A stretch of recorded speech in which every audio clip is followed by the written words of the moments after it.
student minister, Brother Nuri Muhammad, all with a warm round of applause. Good to see you, beloved. Thank you. Assalamu alaikum. Assalamu alaikum. Thank you. Please be seated. In the most holy name of Allah, the beneficent, the merciful, I bear witness that there is no God but Allah, who mercifully intervened in our affairs in the person of Master Fard Muhammad. We thank this one wise, true, and living God for not only coming among us, but raising up in our midst his messenger, Messiah, the most honorable Elijah Muhammad. And we thank the two of them for putting their two hands and their two minds, and really their two hearts together to form one in our midst today that is without a doubt a divine teacher and guide for you and me. Yes, he is affectionately known in the scripture as the Spirit of Truth. Yes, sir. Yes, sir. He is that great comforter. He is the Aaron to Moses. He is the Paul to Jesus. He is the Ali to Muhammad. That's what he is to the most honorable Elijah Muhammad. Yes, sir. And I'm talking about the Honorable Minister Louis Farrakhan. Yes, all praise are due to Allah. It is in their holy and righteous names, sisters and brothers, that I greet you on this beautiful, beautiful, sunny morning. Come on now. Go ahead.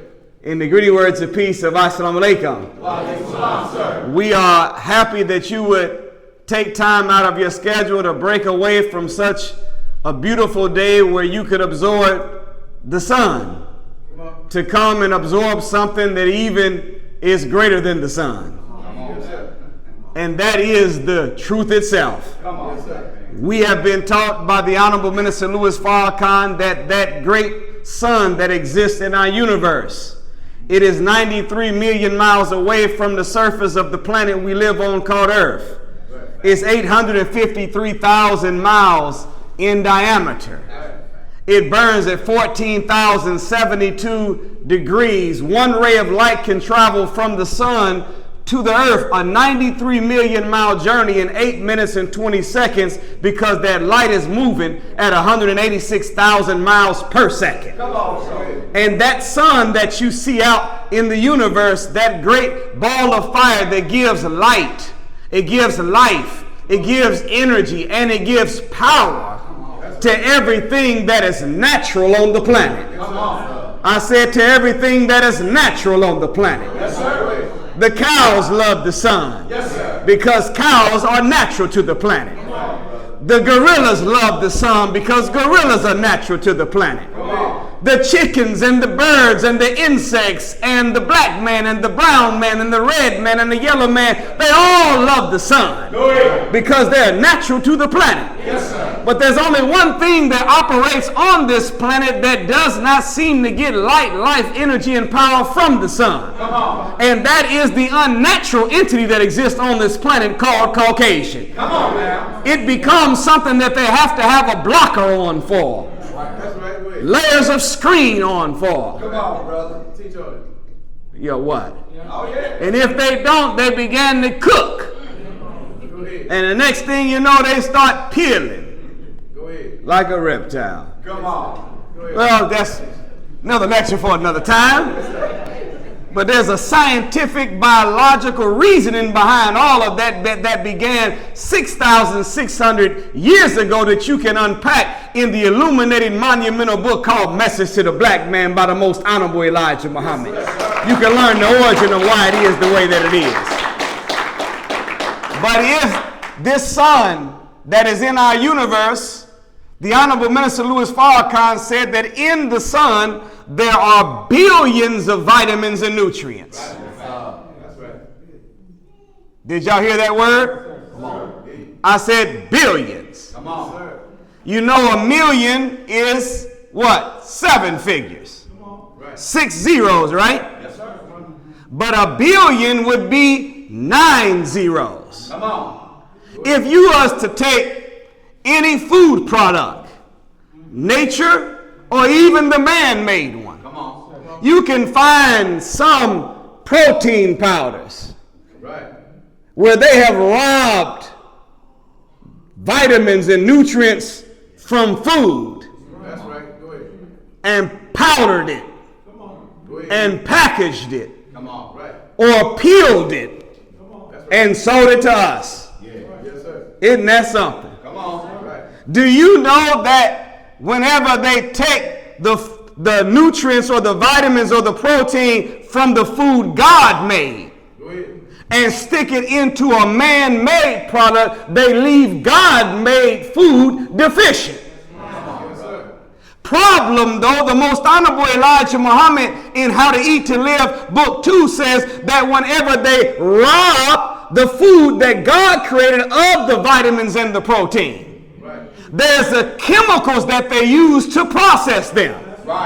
And the chemicals that they use to extract the vitamins or the protein from God-made food is harmful to God-made food and to God-made people. Come on now. So when we eat the vitamin or we take the pill or we suck on the powder, we are eating nutrients, but we're also eating chemicals that were used to take those nutrients from God-made food that are harmful to the human body. Good teacher. Go ahead. Yes, sir. Wow.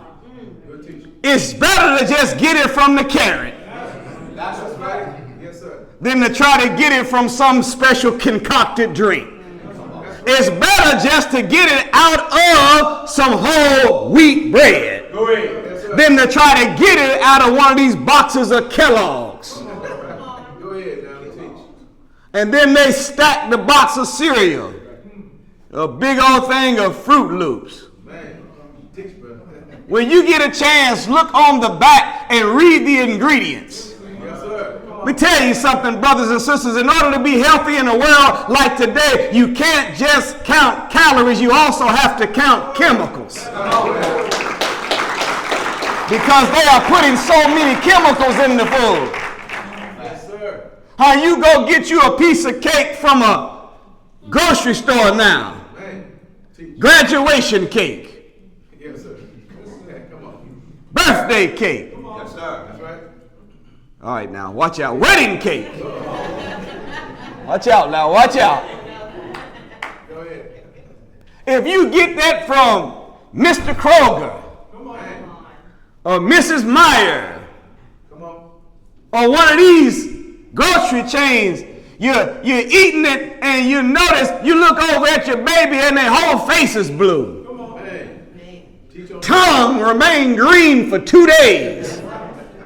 And if you would be honest, you can taste paint in the food. Yes, sir. Am I telling the truth? Yes, sir. They try to bury that semi-gloss Go ahead. underneath the sugar. Teach, brother. Teach. How you in there eating washable flat paint? Go ahead. All right, I'm leaving it alone. You teach, brother. But the point is that no matter what product you get, whether it's a God-made food or even a man-made food that has robbed nutrients from nature and put it into a packaged box pill or a powder, you can count the ingredients on the back of the container or count the ingredients that are found in the food of nature, and at the best you might come up with 30 or 40 ingredients. Right. Best you're going to come up with is 25 or 30 nutrients. But if the minister said that inside the light of the sun, there's not 20 or 30 vitamins, not 30 or 40 nutrients. He said, but there are billions of vitamins and nutrients that are found in the sun. That means every now and then you might think you're hungry, but you don't need a plate of food. You just need some face in the sun. Every now and then you might be feeling a little down. And you don't need to pop some pill as an antidepressant. You just need to go outside and let the sun strike your skin. And you'll be surprised that you can absorb nutrients and vitamins from the sun that can put at bay stress, check anxiety, and eliminate depression in a matter of minutes just from absorbing the light of the sun. All praise is due to Allah. Well, I submit to you, black man and black woman, that the light of the teachings is greater than the light of the sun. And if there are billions of vitamins and nutrients that can make the body healthy from that sun, there's trillions of nutrients in the life-giving teachings of the most honorable Elijah Muhammad that'll make you have life and light and power and energy like nothing else will. So, I'm just trying to let you know that the Quran says it like this: rejoice in the bargain that you made. Yes, sir. That's right. Go ahead. That's what it tells the believers. Yes, sir. That's right. Doesn't it? Yes, sir. Because in this world, every now and then you look out there and it look like the wicked is having more fun than you. It look like the unrighteous are more successful than you. Don't let you scroll through Instagram. Everybody rich. Everybody happy. Everybody traveling the world. Everybody got bags of money on the bed. Come on. Wake us up. And at some point, you can start thinking that I gave up smoking, I gave up drinking, I gave up boyfriending and girlfriending. I disciplined my life, and for what? Look at all the fun they seem to be having. Let me tell you something. When you look at social media, you are looking at a lie. That is not a real image of a person's reality. Even if they are showing you what they show you and they actually did or lived it, that's not the way they live all the time. Yes, sir. Social media is the highlight reels of life. And you have to be very careful comparing your real life to somebody else's highlight reel. Yes, sir. Another lecture for another time. But, so Allah says to the believer, look, rejoice in the bargain which you made. Yes, sir. Come on. Because anytime you make a bargain or you make a deal, you give up something to gain something. And sometimes when we look around and see people riding a certain way, living a certain way, seeming a certain way, and we are disciplined and we don't seem to have that same quote-unquote level of joy that we might see in the world, even though for the most part they're faking at it. Come on, man. Go ahead. Actual facts, right? They might be dressing good and looking good, but unhappy and miserable and broke down like crazy. Yes, sir. That's right. They might be acting like they enjoying the company of so forth and so forth, but at the end of the day, there's some things that money just can't buy. You can have all the money in the world and still be unhappy. Is that the truth? See, money can buy you companionship, but it can't buy you a friend. Money can buy you a good time, but it cannot buy you a life of happiness. Money can buy you an expensive bed, but it cannot buy you a good night's sleep. Money might be able to buy you something that gives you temporary peace from a drug, but it can't give you real long-lasting peace of mind. There's some things that money cannot buy. And whenever you start looking in the world and you seeing stuff that people have, Allah said, no, rejoice in the bargain which you have made. Yes. Go ahead. Because I'm going to give you the best in this world's life. Yes, sir. And in the hereafter. They're going to get what they're going to get, and they're going to lose it all. And suffer along the process, but not you. Good teaching. Beautiful teaching. So you traded in the physical sun today Yes, sir. to come into the building for a couple of hours for some spiritual sun. Yes, sir. Go ahead. But I submit to you to today, rejoice in the bargain which you have made. Yes, sir. Billions of nutrients are out there, but trillions of nutrients are in here. And what you're going to get from in here is going to help you properly relate to whatever's going on out there. Yes, sir. Good. We have a subject that we wanted to unpack today that has generated a lot of curiosity at home and abroad. Yes, sir. Go ahead. The subject today is called spiritual squatters. All of us have seen squatters or heard about squatters. A couple of y'all been squatters. That's right. Yes, sir. Squatters go to a house that nobody's in,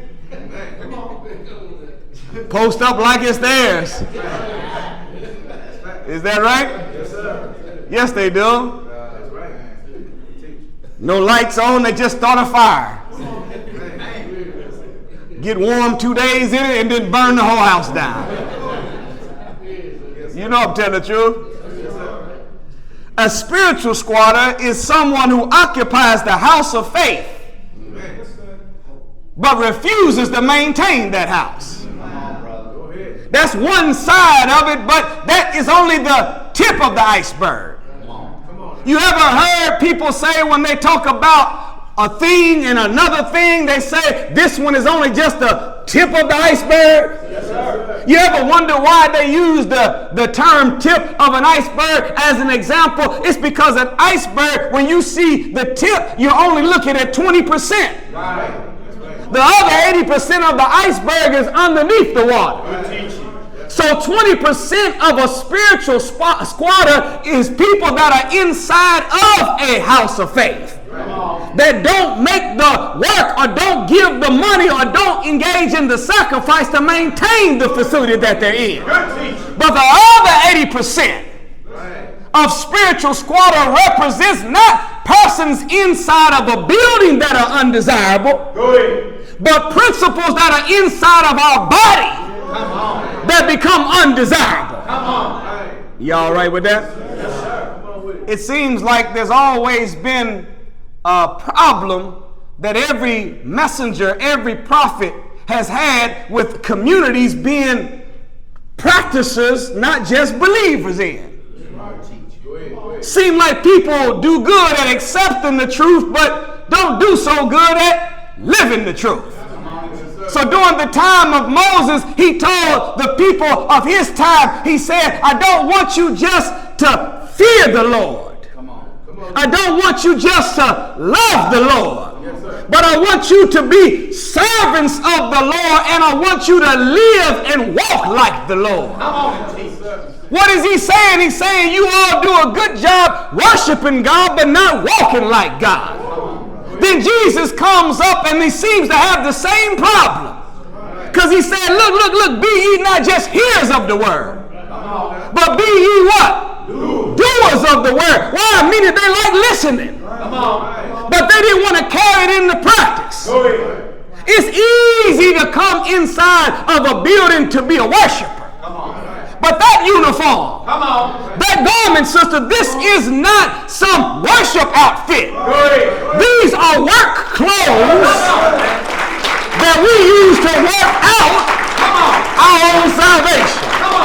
All praise is due to Allah. Then here comes his apostle James. Jesus has a problem. He leaves the scene. He telling the people, don't just hear it, but do it. Then James has to come and say, look, faith without works is dead. You show me a man with faith, and I'll show you a man with faith through the works. 600 years later, Prophet Muhammad comes on the scene. And now here he's on the scene teaching, giving an example, and he still has to tell the people mere belief accounts for nothing except it's carried in the practice. 1,500 years later, a man named Master Muhammad. Oh man, the greatest love story ever told. Don't let white people lie to you. The greatest love story ever told is not Romeo and Juliet. It's not two white people falling in love and dying together. It's God traveling all by himself 9,000 miles, not to die but to give life to a whole dead nation. All praise is due to Allah. When Master Muhammad comes, he's bringing supreme wisdom. He's busting up spookism and all its angles. And he still comes. He's now 1,500 years after Muhammad came and said that mere belief accounts for nothing except carried into practice. That's right. He's 2,000 years up from James saying faith without works is dead, and Jesus is telling us, be ye not just hearers but doers of the word. That's right. He's 4,000 years up from Moses telling the people, don't just fear the Lord and love the Lord, but walk like the Lord. And he has to tell us, look, sit yourself in heaven at once. No, the minister ain't going to do it for you. The messenger's not going to do it for you. I ain't going to do it for you. God talking. You got to put yourself in heaven at once. I'm going to give you the tools. I'm going to give you the teaching. I'm going to give you the example. But you got to be the general contractor of your own life. I'll provide you with the Home Depot. Come on. Let me tell you something. All you need to build heaven on earth is message to the black man. Fall of America. Our Savior has arrived. How to Eat and Live, book 1 and book 2. The Fall of America. And the study guide. And if you mix all of them together, you're going to have the drill bit, the screw, the chisel, the hammer, the saw. Everything you need to build this house. Yes, sir. Of the living God like you want to build it. Master Father Muhammad leaves after 3 years and 4 months, and the most honorable Elijah Muhammad comes and re-echoes, sit yourself in heaven at once, and then he multiplies it and tells us, do for self. Or suffer the consequences. That's right. It's very easy to let go and let God. It's very easy to just say, I'm just going to wait on my change to come. It's very easy to just say that if God wants it for me, He'll do it. And if it don't happen, it ain't meant to be. It's very easy to say that, but all of it is false. In the book of Joshua 1 and 8, it says that instruction. He said, I want you to read and meditate on the law of God. And then I want you to do all that it commands of you to do. And if you meditate on the word, and you do all that it commands of you to do, then you shall have a good success. That's right. But it ain't going to happen because God wants it to. We're going to have to work out our own salvation. So Big Mama told us she's trying to keep us in check. That's right. Go ahead. No, Big Mama, in the gospel of Big Mama, there's some stuff that she said just as true as Matthew, Mark, Luke, and John. That's right. Go ahead. Yes, it is. Yes, sir. In fact, some of the stuff Big Mama said, she got from her genetic memory. That's right. Even though she didn't find it in the Bible, her genetic memory was the Quran. That's right. That's right. You didn't know that, huh? Come on. See, Big Mama generally is grandmama's grandmama. Right. That's right. At least grandmama's mama. Go ahead. With the way we've been doing it, Big Mama 38 now. I'm serious, it got bad now. Big Mama 38. Y'all know, I'm telling the truth. You got family members that are younger than your children and you their auntie. You didn't hear that math. You don't know whether they cousin or niece. But because Big Mama was closer in timeline to the ancestors. Yes, sir. Yes, sir. Who, for the record, when they were kidnapped, brought to America, and made slaves, they were mostly Muslims. The Honorable Elijah Muhammad was teaching this in the 30s, 40s, 50s, and 60s, and then Malcolm X began echoing it all over the world. A man named Alex Haley heard Malcolm X say it and said, I don't believe you. That's right. So they sat down at a diner in New York, and they went back and forth talking about the original history of black people and John Hawkins being the first slave trader in 1555, not the Pilgrims in 1619. And that we, according to the Honorable Elijah Muhammad, when we were kidnapped, we were not slaves, we were Muslims. Go ahead. And Alex Haley said, I don't agree, I don't believe it. That's right.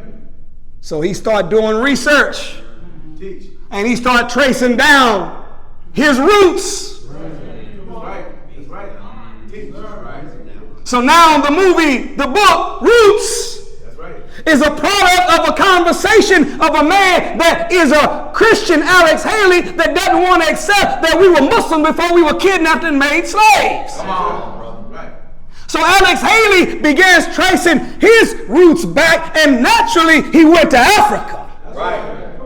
But after he got into Africa, he traced his roots to a country called the Gambia. Right. Then he went into Gambia and traced his roots back to a tribe called the Kente tribe. Come on. Right. That's right. Thus, in the movie, the star is Kunta Kinte. Right. Kente tribe. And when he went to the Kente tribe and went among them, he found out they were then and were back when his ancestors came, they were Muslims. That's right. That's right. So when you watch the movie Roots, That's right. Go ahead. they forced them to eat swine flesh. That's right. That's right. They made him adopt the name Toby. That's right. Is that right? Yes, sir. When they were getting ready to have their revolt on the slave ship during the Middle Passage, That's right. white folks would let them on the deck every now and then. Come on. Right. And when they were on the upper deck, they realized that, man, since we up here with freedom to move, and we got numbers, it'd be a good idea that we go ahead and take care of some business. Yes, sir. That's right. Go ahead. And they had a plan. Snatch these white people with the keys, Right. pull them in a circle, whoop them, Right. take them keys, unlock the keys, throw them overboard, and get back to the house. Go ahead. But notice, in the movie Roots, when they formed the circle, Come on. see, they were having what was then a team huddle. That's right. That's right. Come on, man. But when they formed the circle, they didn't say, "Our Father who art in heaven, No. Right. hallowed be thy name." They didn't say, "Jesus wept." That's right. When they formed that circle, these words, La ilaha illallah, That's right. Go ahead. Muhammad dun Rasulallah. What are you saying? I bear witness Come on. that there is no God but Allah. Yes, sir. And that Muhammad is his messenger. What are you doing? You're trying to get yourself up for the battle. Go ahead. Go ahead. Because you got these people on the ship that's trying to make me call them master. Go ahead. But I'm going to remind you, brothers, that there is no master of a Muslim. Come on, man. But God, not a white man. Come on. And we believe in the message of Muhammad. And the message of Muhammad is not turn the other cheek. Go ahead. The message of Muhammad is not love your enemy. Go ahead. The message of Muhammad is if someone takes your coat, you give them your pants. Come on. The message of Muhammad is eye for an eye, tooth for a tooth, Yes, sir. nose for a nose, That's right. eye for an Go eye, ahead. life for a life. Yes, sir. We believe that retaliation That's right. is prescribed. That's right. That's right. Is that right? Yes, sir. You know, a prescription is something that heals a condition. That's right. Right. Go ahead.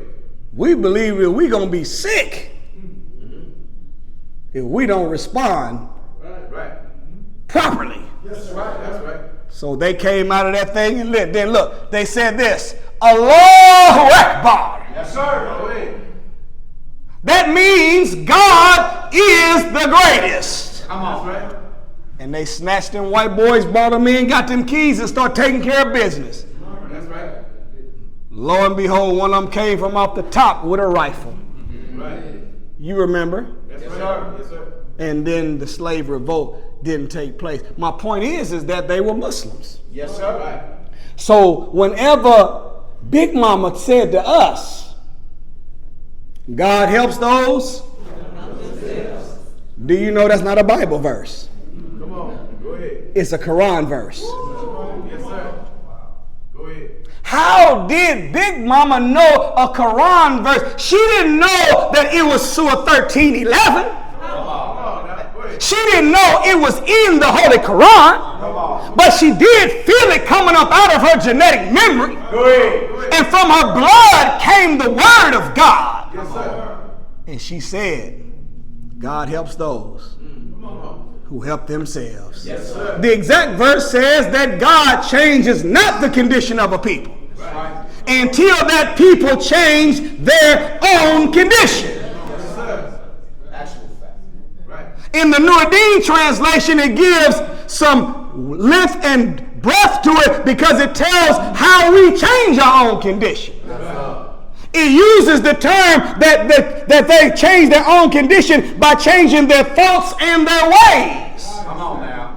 So the way we solve our own problems, the way we work out our own salvation, the way we become doers of the word, not just hearers of the word, not just talkers of faith, but workers of faith, is whenever we change the way we think and change the habits that we have, and we begin to work out our own salvation and perform our own miracles. All praise is due to Allah. So, a spiritual squatter in 20% math is someone who occupies the house of faith but refuses to maintain it. There's a lot of people that like to claim the label of, but don't want to do the labor of. Yes, sir. Go ahead. And no, it ain't just a church thing. That's right. Unfortunately, it's a mosque thing, That's right. a fraternity thing. Yes, sir. Matter of fact, every black organization got this problem. Yes, sir. Yes, sir. There's an epidemic among all black groups. They call it the 20-80 rule. That's right. Go ahead. Where in every black group, 20% of the people are doing 80% of the work. Come on. The other 80%, they wear the uniform. Right. Go ahead. They claim the title. Right. They say, I am a Q. Right. But they don't pay them dues. Go ahead. I am a AKA Skewy. Is that them? Is that them? Was that right? Somebody does a Skewy now. It's AKAs? Y'all know what I'm talking about. You show up and you doing all the spins and the dance. Who? Ain't paid no dues in 7 years.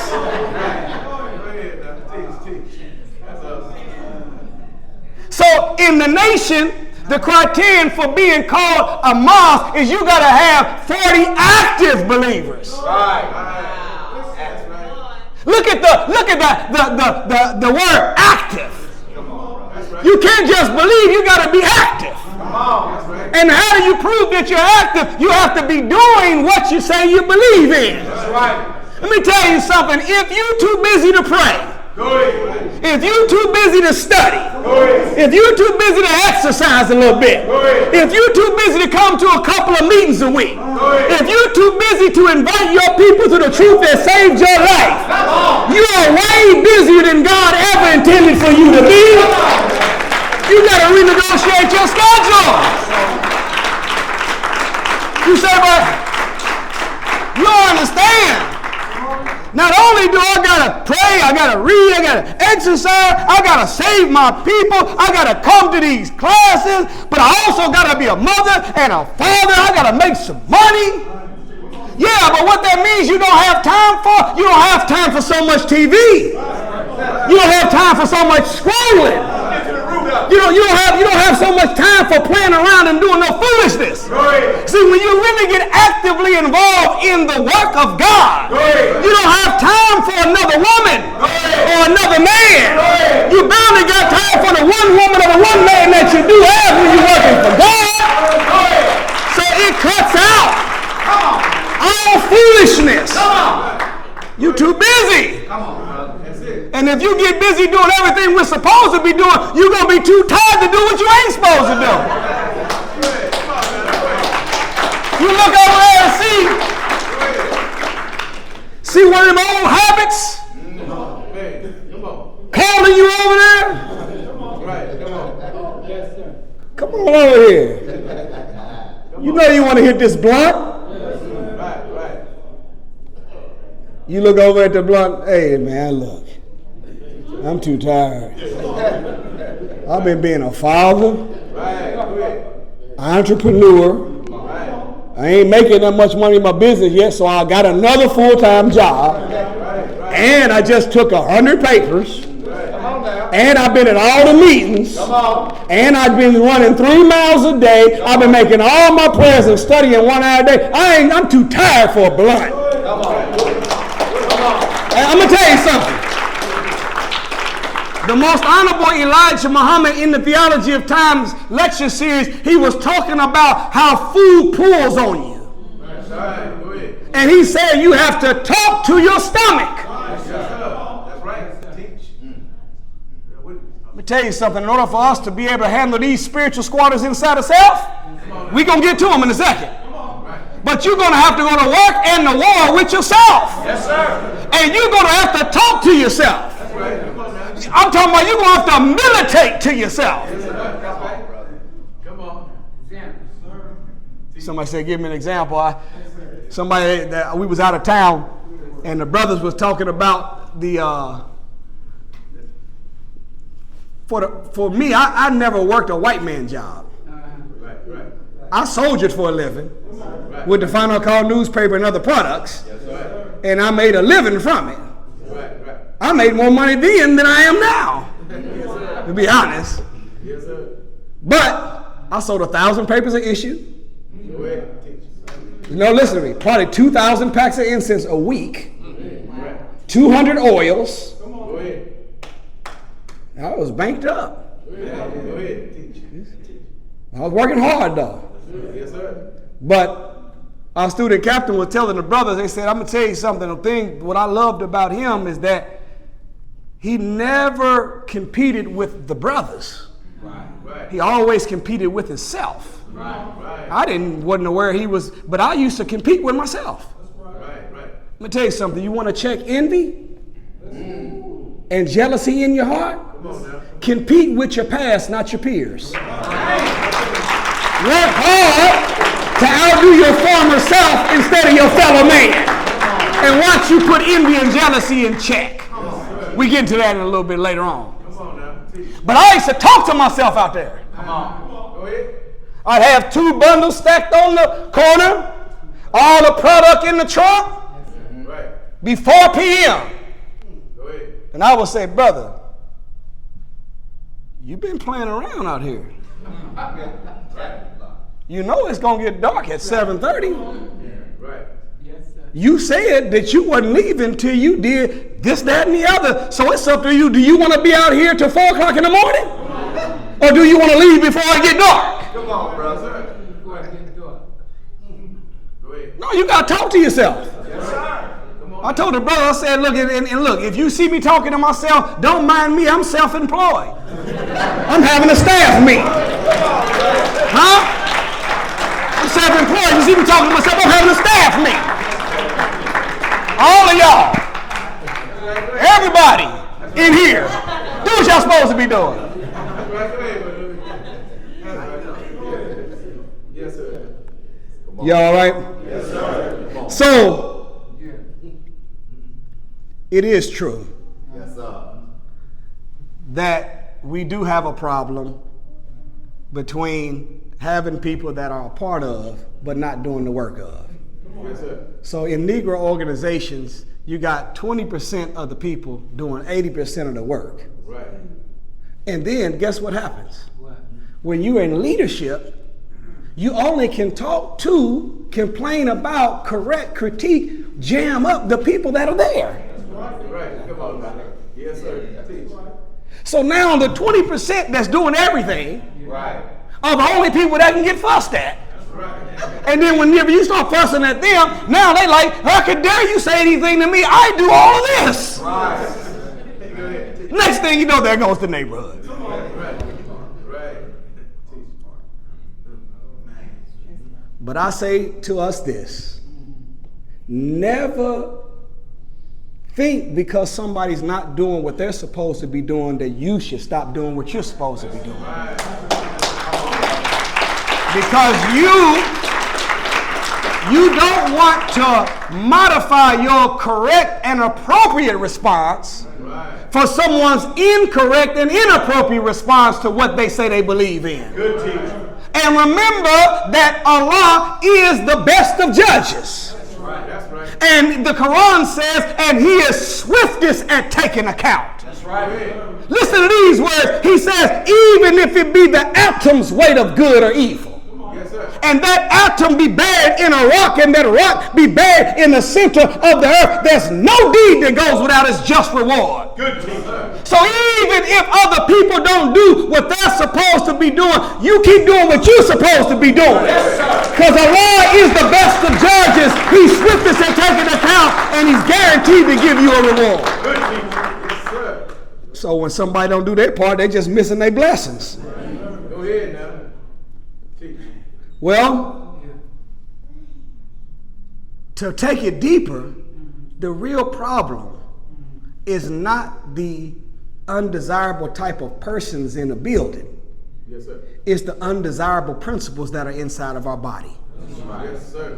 Teach. In the Bible, in 1 Corinthians 3:16, it says, know ye that you are the temple of God. That's right. You teach. Go ahead. And that your body is the temple of God, and the Spirit of God dwelleth in you. Come on. Right. That's right. So the real mosque is not this. Right. It's this. Yes, sir. Right. Yes, sir. They call the Kaaba in Mecca, Right. that great house where people make 7 circuits around and they make pilgrimage, and they say we should make it once in a lifetime. Right. And people in the millions Right. are moving, trying to fight their way to come and kiss the black stone. Go ahead. They call the Kaaba La Bayt Allah, Right. which means the house of Allah. Right. But God don't live in that building. That's right. The real La Bayt Allah is you and me. Yes, sir. You are a traveling temple. Go ahead. You are the mobile mosque. You are a walking worship center. Yes, sir. The real Holy of Holies is not made of brick and straw, made of hands of men.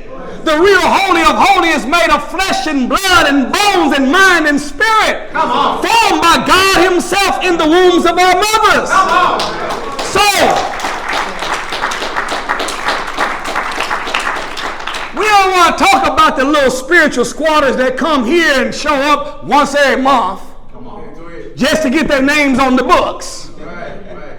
Yes, sir. Teach. No, let's talk about the spiritual squatters, which are undesirable principles that have set up shop inside of self.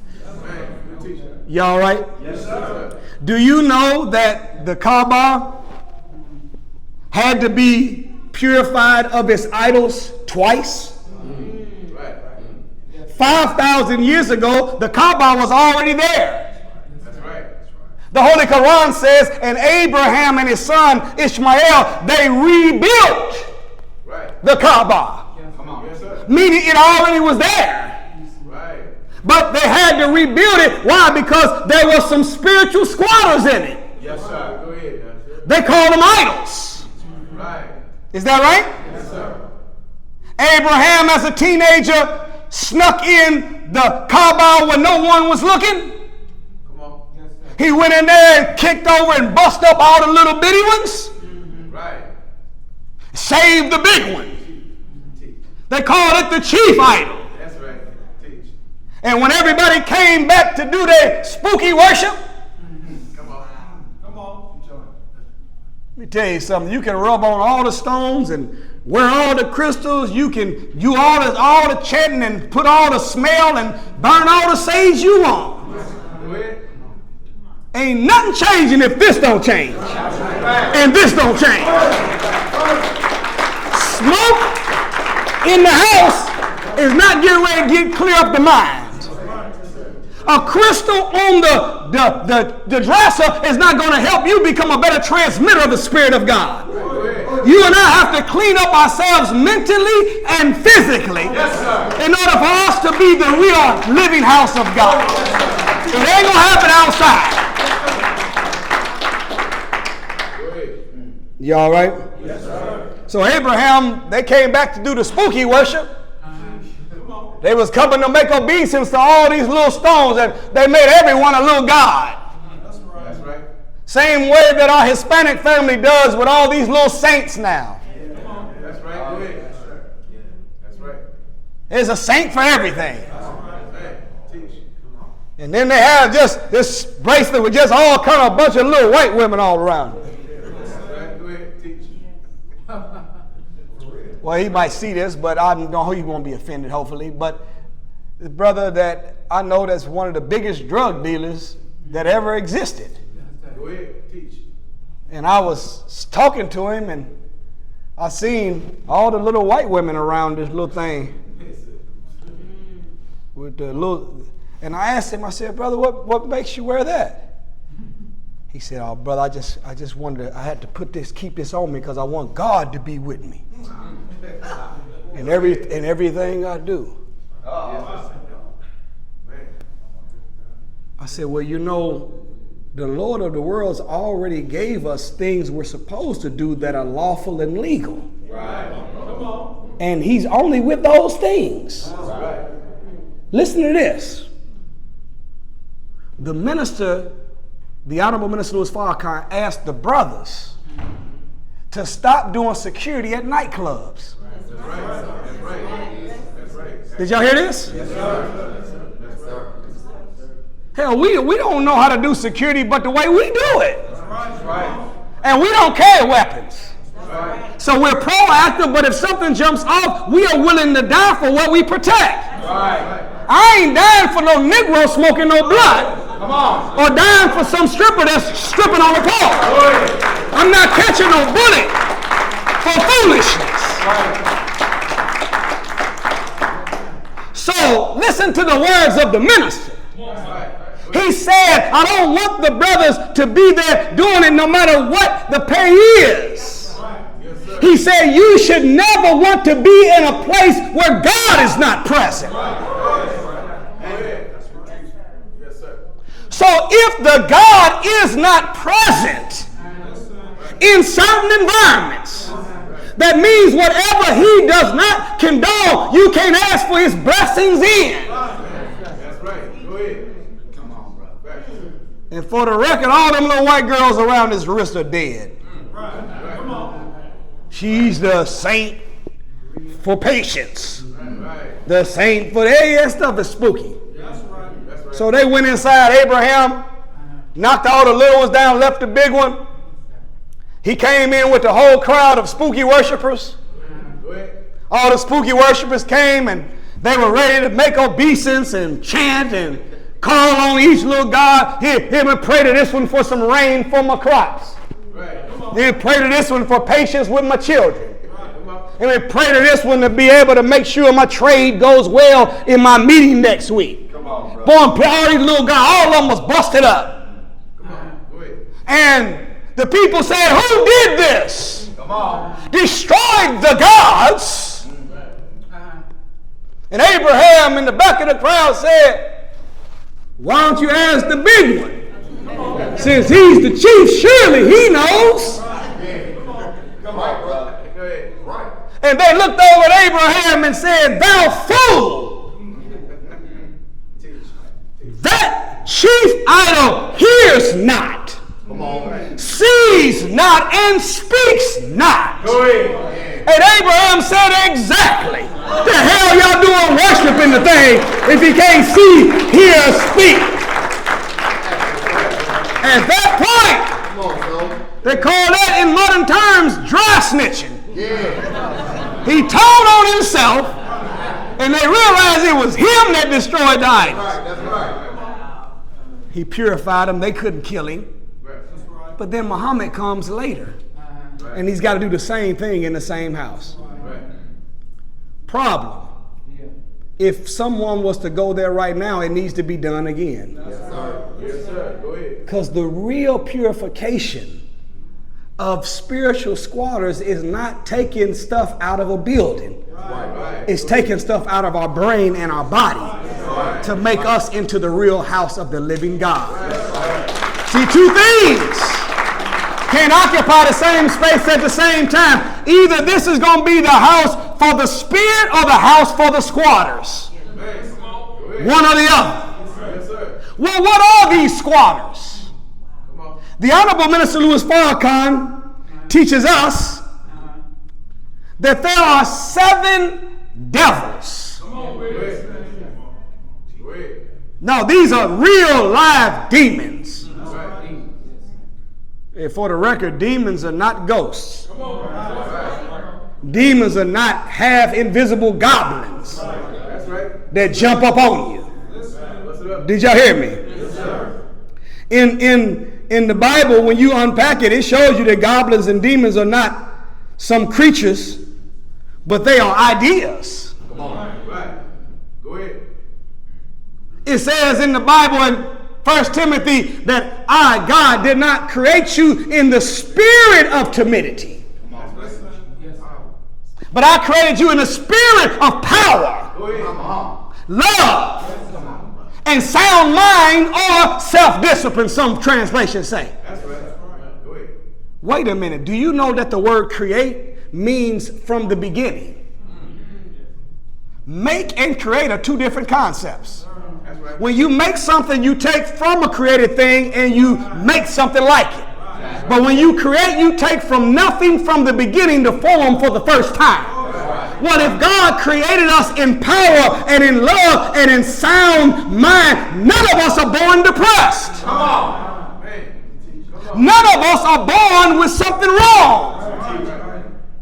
All of it can be fixed. You say, but if I was born with a sound mind, how did I get depressed? Because you was born in the world and end up becoming of the world, because you was born into a world of sin and we got shaped by the iniquity. We were not born a sinner. We were born clean, pure, sound mind with power and love and self-discipline. But we were born into a world of sin, and the iniquity, which means the evilness of the world, began to shape us in the opposite of the spirit that God created. So if it's a spirit of timidity, a spirit of power, a spirit of love, a spirit of sound mind or self-discipline, in another verse, there's the mention of the spirit of unforgiveness or the spirit of fear. Well, if there's a spirit of fear, that's not a creature. That's consciousness. All of the demons that we read about that need to be cast out, y'all ready for this?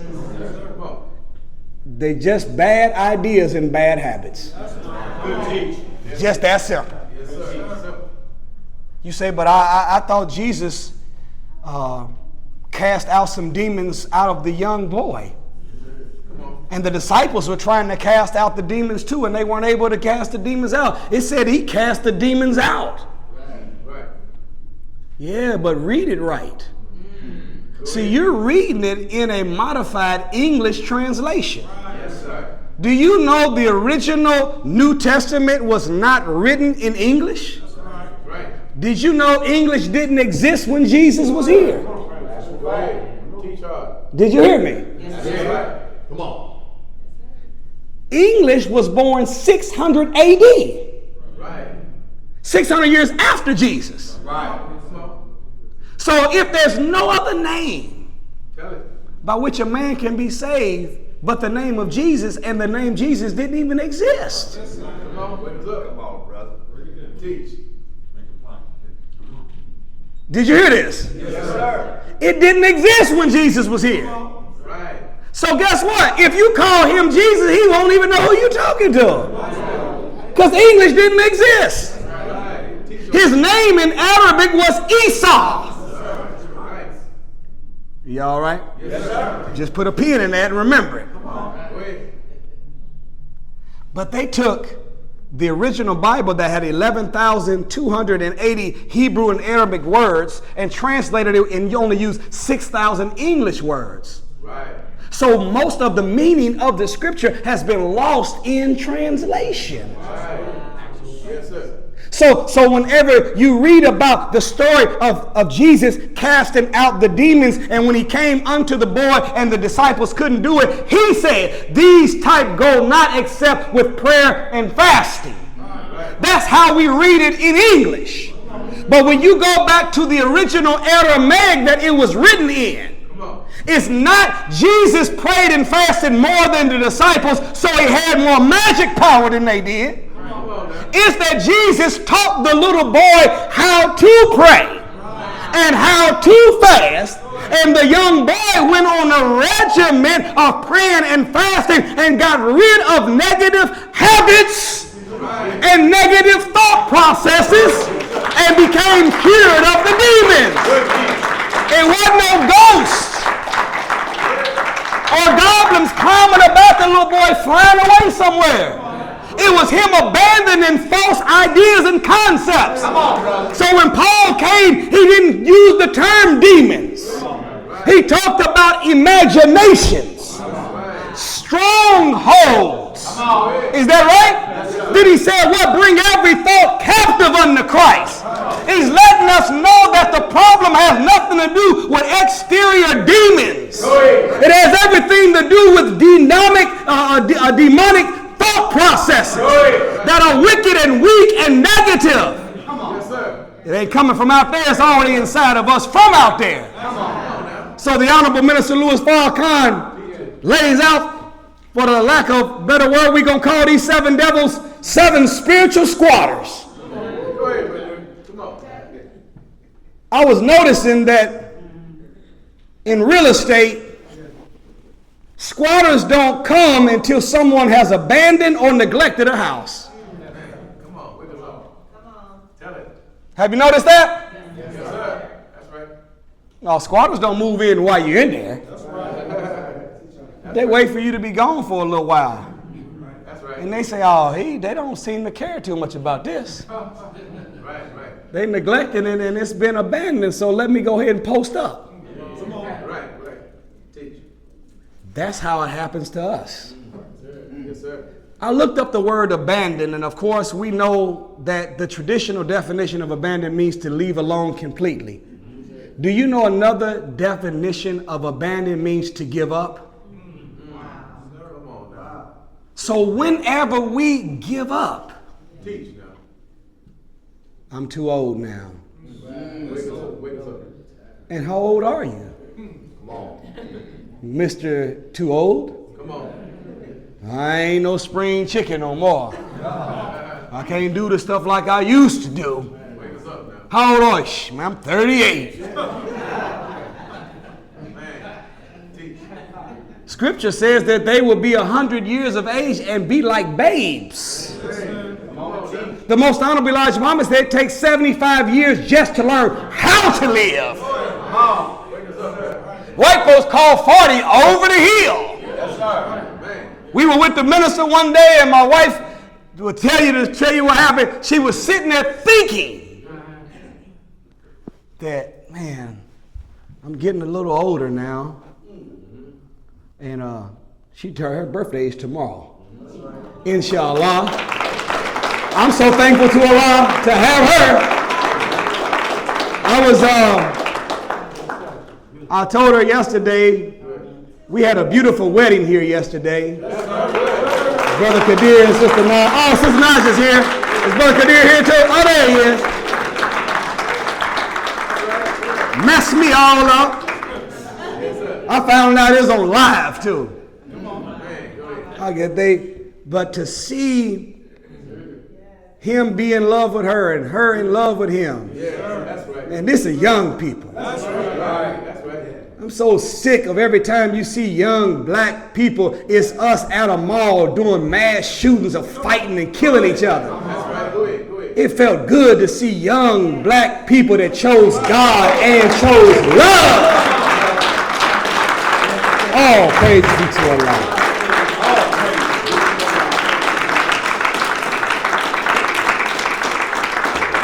So he cried. I looked down the aisle, she cried. I said, well, you can't beat them, join them. I cried. I was not playing. I had no idea that it was going to strike an emotional chord like that. That's right. It's okay. But I told my wife when we was coming, I said a prayer for the couple. Yes, sir. And I don't know if you all have tried it before, but have you ever thought about praying for other people? Ain't that something? We got 5 daily prayers, and you don't ever think about praying for somebody else by name. What's wrong? See, we do too much praying on each other and not enough praying for each other. We should pray for each other. But I said, I was trying to think about what to say in the prayer. And I said to my wife, I said, you know what I asked Allah? I said, I asked him to give Brother Kadir and Sister Naja the kind of love we have. And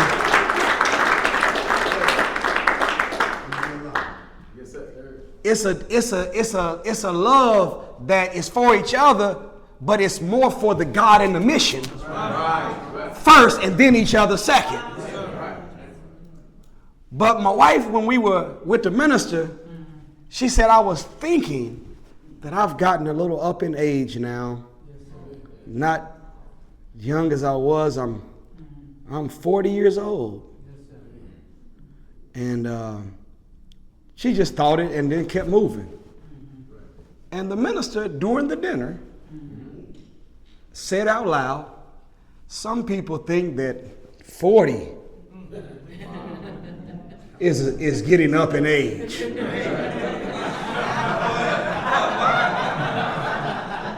I didn't know what was going on. I just was listening.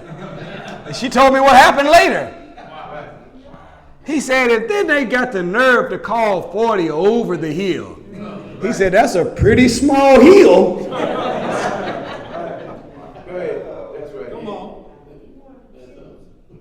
Where there is life, there is hope. Yes, sir. Listen, age ain't nothing but a number. All it means is that you have accomplished a certain amount of calendars of time. But the Honorable Minister Louis Farrakhan said that knowledge is the great equalizer of life.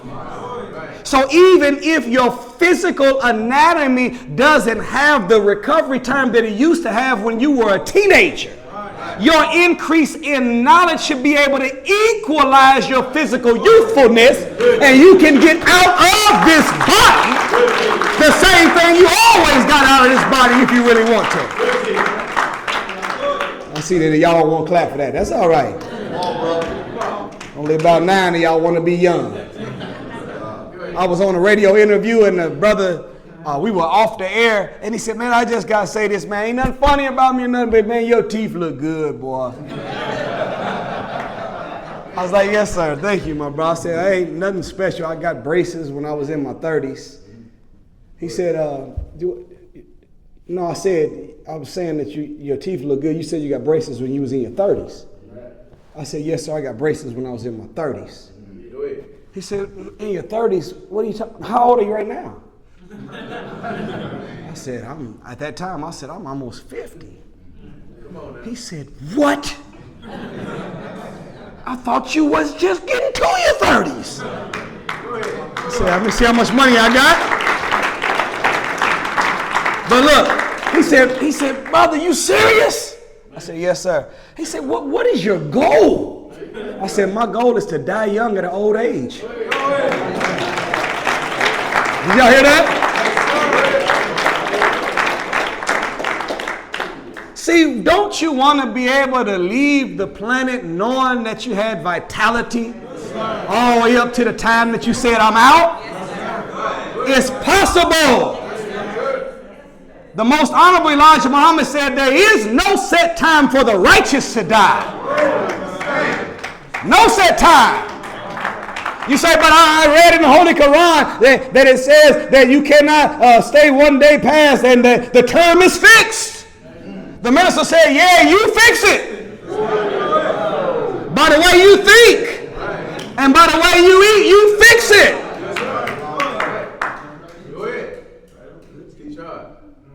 See, when someone abandons a house or neglects it, that's when the squatters move in. And what do? They don't ask permission. They move in real quietly, don't they?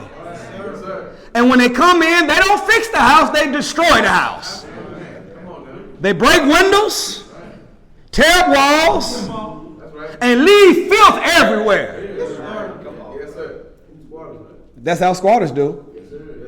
They consume all the resources that they did not earn. And at the end of the day, they lower the value of the property. Yes, sir. This is what happens when spiritual squatters set up shop inside of self. Yes, look at this. The number one enemy spiritual squatters, so teaches the Honorable Minister Louis Farrakhan, is ignorance. Yes, sir. Ignorance is like boarding up the windows of a house. Go ahead. See, whenever the windows are boarded up, no light can enter the house. And when you unpack the scriptures, knowledge and truth is considered light.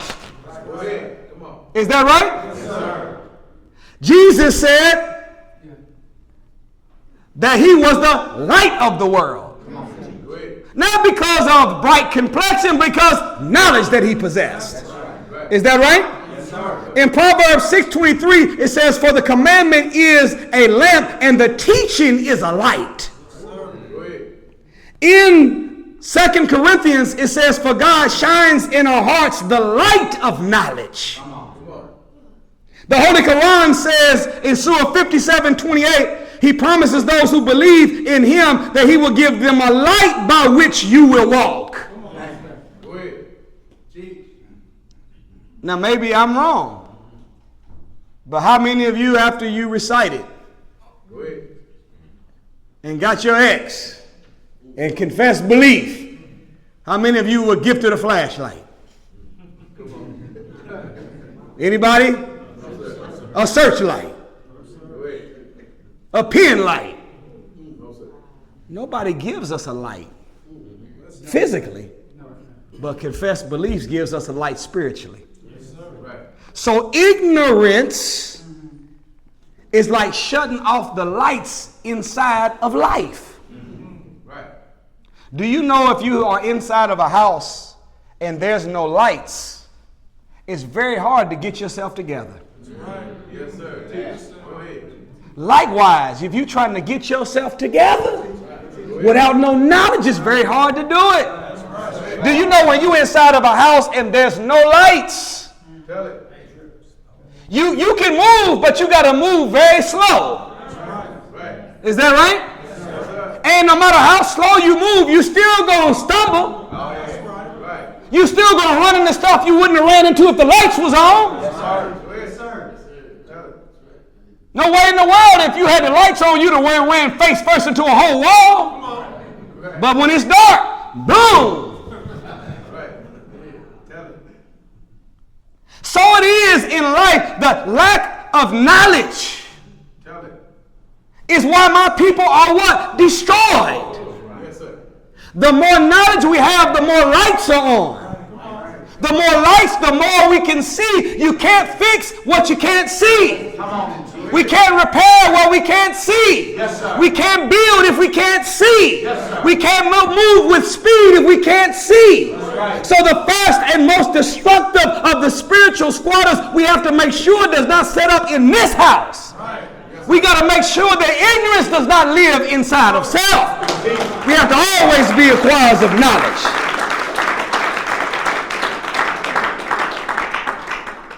The second one, the minister said, was greed. Greed is the kind of spiritual squatter that uses up everything from others but gives nothing back. We have to be very careful not to allow our neediness to circumvent our givingness. Sometimes we only call people when we need something. Never do we call to offer anything. And we know you when you call. We see you on here. Spiritual squatter number 2. Mrs. Brother greedy needy. Always want something but don't want to give nothing. Whenever a person becomes greedy, greed consumes all of your time, your energy, and your peace. A greedy person is never satisfied. They always want more. Is this the truth?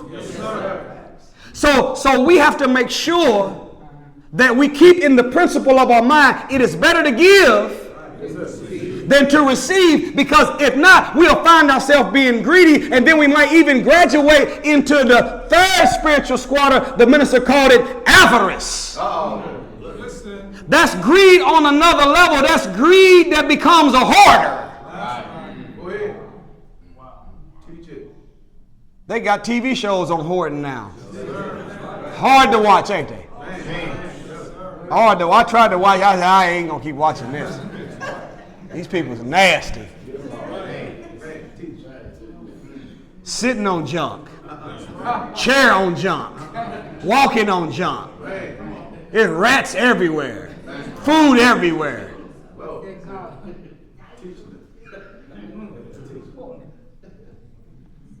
But notice the way they start looking. See, do you know that whatever goes on around you goes in you? I never seen a slim, clean, in-shape hoarder. Help me out. Anybody watch the shows? I tried. But all of them look like their house. Is this a true story? Yes, sir.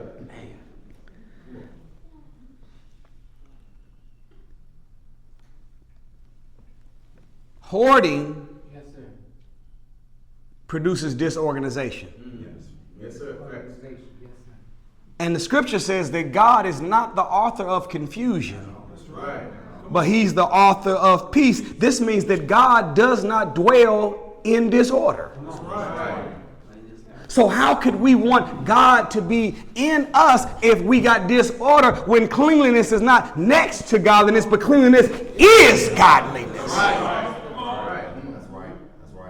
So being dirty, being a hoarder, being avarice, being greedy, it's a devil. It's a spiritual squatter. The next spiritual squatter the minister mentions is Mr. and Mrs. Envy. Envy and jealousy are like structural sabotage. Mess the whole house up. In the world, they have a liquor called E&J. Oh, everybody know about that. That's a shame. 40% alcohol. Oh, cheap brandy. But look, E&J is 40% alcohol. Envy and jealousy is 40% excuse making. There's a difference between envy and jealousy too.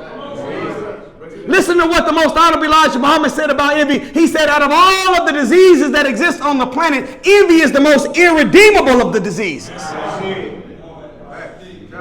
That means it's harder to cure envy than it is AIDS, cancer. High blood pressure. Envy is hard to fix. Are y'all all right? But if you compete with your past and not with your peers, if you work hard to outdo your former self, not necessarily your fellow man, if you want for your brother and want for your sister, desire for your brother, desire for your sister what you want to desire for yourself, then you don't care about how much they score, because we're all on the same team. The Honorable Minister Louis Farrakhan said that if you want to cure envy and jealousy, he said all you have to do is work to discover your gifts. And you will never envy another person that has worked to discover theirs. Then he said this. He said after you discover your gift, now you have to work that gift to make a living for yourself. See, everybody is born to do something specific. You got to do you. I got to do me. And we got to do we together. But don't worry about who's the liver, who's the kidneys, who's the lungs, who's the eyelash, who's the finger, who's the thumb, who's the toe. We all are working for the body of Christ. Do your part. I do my part. All praise is due to Allah. Envy and jealousy are different. Envy is when you want something someone else has. Jealousy is when you don't want them to have it. And it's very dangerous to keep envious and jealous people around you, because they look at you as competition while you look at them as family. It's very dangerous. See, when you look at someone as family, you look in their cup to see if they have enough. But when they look at you as competition, they look in your cup to see if you got more than them.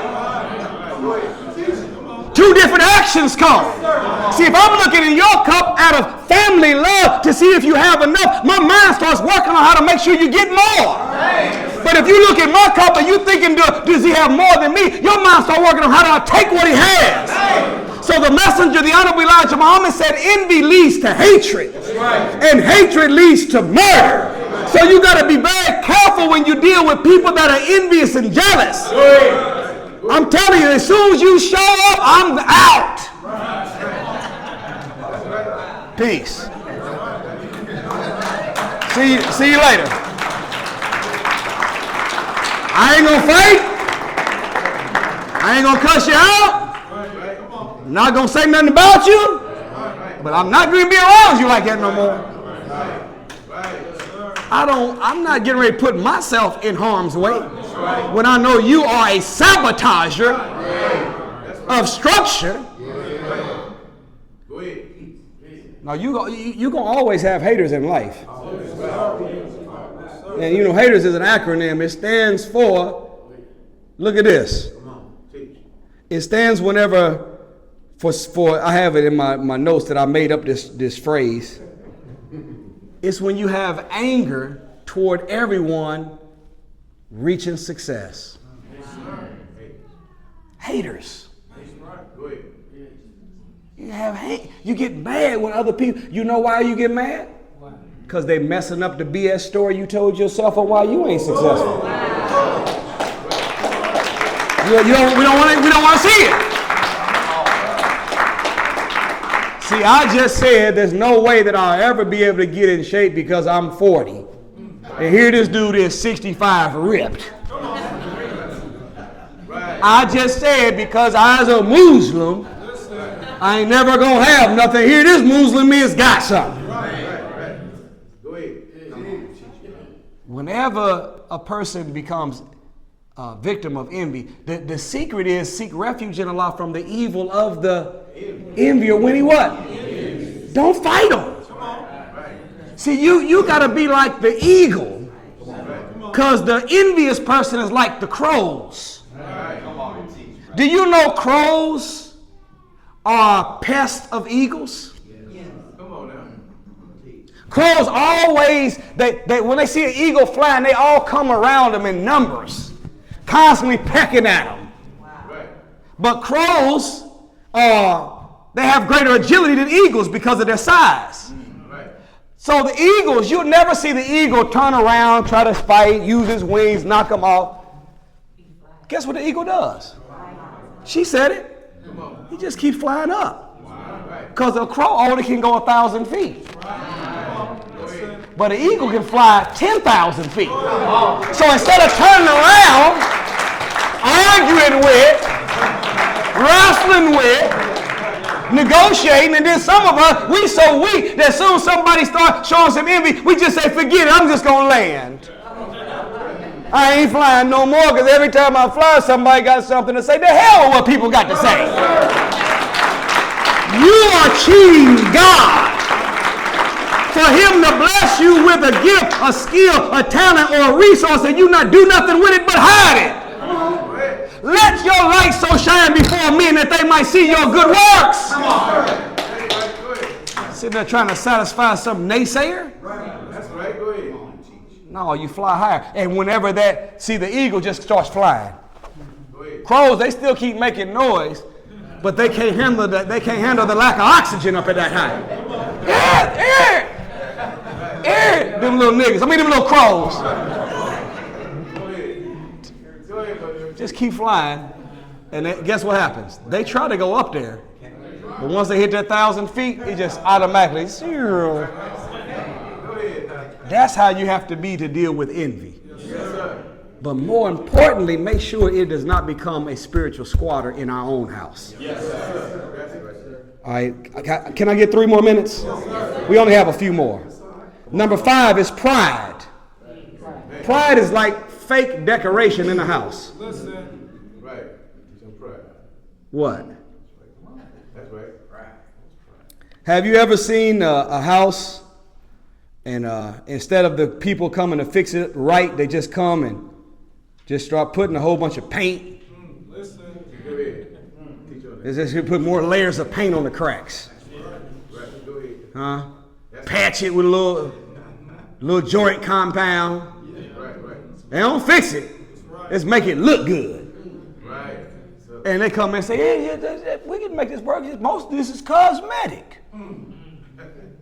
Oh, hell, this is some structural issues. That's right. Go ahead. What happens whenever you have cosmetic? See, pride, a person that has pride is more concerned with the outside than the inside. They put too much energy into looking good and not enough energy into being good. So they dress up the outside to look the part. But then whenever pressure comes, the cracks start showing back up. House falls down. Sometimes people come to the mosque and say, where's brother so-and-so at? Where's sister so-and-so? Come on and teach. Go ahead. Pride, cosmetic. They worked on the outside but not the inside. They looked the part. Right. Go ahead. But when pressure came, Go ahead. they walked around tough. Yes, sir. Right. Sounded tough. That's right. But when pressure came, Man. it exposed that it was all pride. Man. Go ahead. No real principles there. Good teaching now. It was a cosmetic change, but not a character change. Right. Go ahead. But when your character has changed, the cosmetics will follow right after that. Yes, go ahead. Number 6 is lust. Lust is the uncontrolled fire that squatters set when they come inside of a house. See, when a squatter comes in a house, there is no real heat in the house because the bill hasn't been paid. Yes, sir. Go ahead. Huh? But they got to get warm. So what do? They light up a fire. Right. Is this the truth? Yes, sir. Do you know that lust, so teaches the Honorable Minister Louis Farrakhan, is the product of unfulfilled desires? Man. Wow. Anytime we're not achieving things in life, we began to have an inordinate desire for lust, for things. Right. So if I have not been able to conquer my goals in life, I just go out and try to conquer as many girls as I can. Right. Go ahead. Tell it. Does this make sense? Yes, sir. On the sister side, this is where the eating comes from. Right. Right. There's something in psychology that's called hedonic hunger, which is pleasure hunger, not energy hunger. Meaning I'm not feeding a calorie deficiency. Right. I'm feeding a love deficiency. Go ahead now. And hedonic hunger is the body craving for pleasure, Right. not necessarily for energy. So I'm not getting love. So since I don't have love in life, I lust for food. And guess where the category of the majority of the hedonic hunger finds its refuge in? That which is sugary, fatty, or salty. Yes, sir. And don't let you find all three together. Huh? Right. Yes, sir. Teach. So that's what we do. We just crunch. Right. Come on. Crunch. Teach. We just chocolate it. Come on. We cake it. Right. This is a true story. Yes, sir. So lust is uncontrolled fire.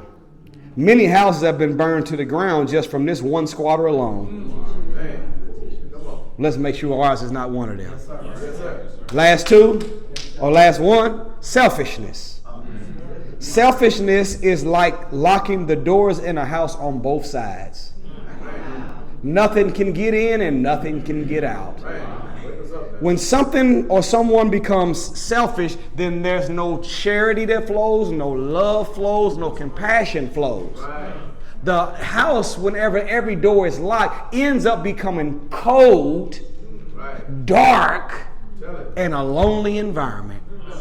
Selfish people end up becoming cold people, lonely people, lifeless people. Yes, sir. Come on now. Teach. I submit to you, brothers and sisters, that if two things cannot occupy the same space at the same time, the more of the Spirit of God we put in us, Yes, sir. the less the spiritual squatters have a place to live. Yes, sir.